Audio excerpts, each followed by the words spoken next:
তুমি কি জানো যে ডেইরি মিল্ক তুমি প্রতিদিন 20 টাকায় খাও সেটা বিদেশে এমন দামে বিক্রি হয় যে শুনলে তোমার মাথা ঘুরে যাবে। আর যাদের ইউটিউবের বড় বড় ক্রিয়েটর বলে দেখে অনুপ্রেরণা পাও, জানলে অবাক হবে যে ওরা একসময় এমন এমন কাজ করত যা তুমি স্বপ্নেও ভাবতে পারবে না। আর যদি তোমার নিজের জীবনটা প্রিয় হয় তাহলে ইউটিউব সার্চ বারে এই জিনিস কখনোই টাইপ করো না। কেন সেটা জানতে হলে ভিডিওটা একদম শেষ পর্যন্ত দেখো, কারণ আজকের ভিডিওটা পুরাই দারুণ মজার, ভয়ানক আর অবাক করা।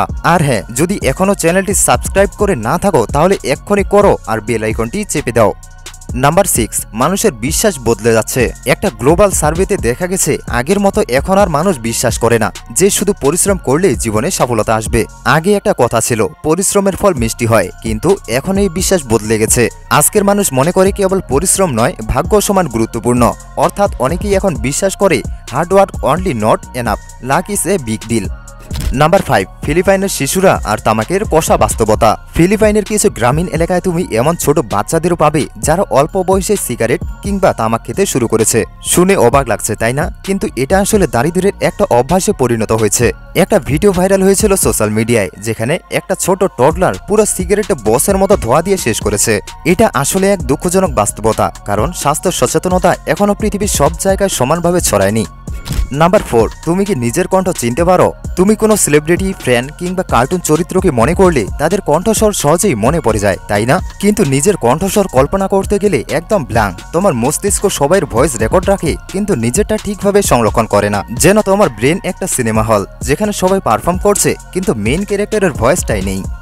নাম্বার 3, ইউটিউবের সেই ভয়ঙ্কর গ্লিচ। কিছুদিন আগে ইউটিউবে এক অদ্ভুত গ্লিচ ভাইরাল হয়। বলা হয় যদি তুমি সার্চ বারে শুধু একটা ডট টাইপ করো তাহলে অদ্ভুত আর ডিস্টার্বিং ভিডিওগুলো রিকমেন্ড হয়ে আসে। কিছু ভিডিও এতই অস্বাভাবিক আর অন্ধকারচ্ছন্ন ছিল যে মানুষ হতবাক হয়ে যায়।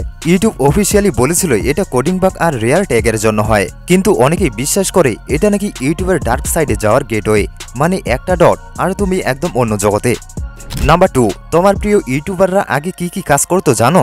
আমরা যাদের ইউটিউবে দেখে অনুপ্রেরণা পাই তারা আজ মিলিয়ন উপার্জন করছে, কিন্তু ইউটিউবের আগে তারা কি করতো এটা জানলে সত্যি অবাক হবে।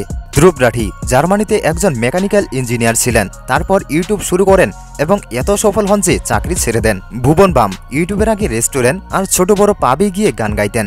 কেরি মিনাতি তখন একজন স্টুডেন্ট আর গেমার ছিলেন, সাইডে অন্য ইউটিউবারদের জন্য ছোটখাটো ভিডিও এডিটিং করতেন। মোস্টলি সেই প্রজাত কোহলি আগে ছিলেন এক রেডিও জকির ইন্টার্ন। ওশিস চঞ্চলানি ছিলেন একজন অভিনেতা হতে যাওয়া ও ফ্যামিলি বিজনেসম্যান। আর সৌরভ যোশী ইউটিউবের আগে একজন পেশাদার আর্টিস্ট ছিলেন যিনি পেইন্টিং করে জীবিকা চালাতেন।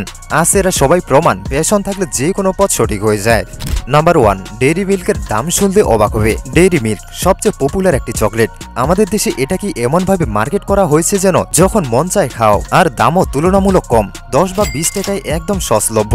কিন্তু জানো এই একই 40 গ্রামের ডেইরি মিল্ক দুবাইতে 140 টাকায় বিক্রি হয়। আর যদি প্রিমিয়াম বা স্পেশাল এডিশন নাও দাম পৌঁছে যায় 500 থেকে 600 টাকা পর্যন্ত।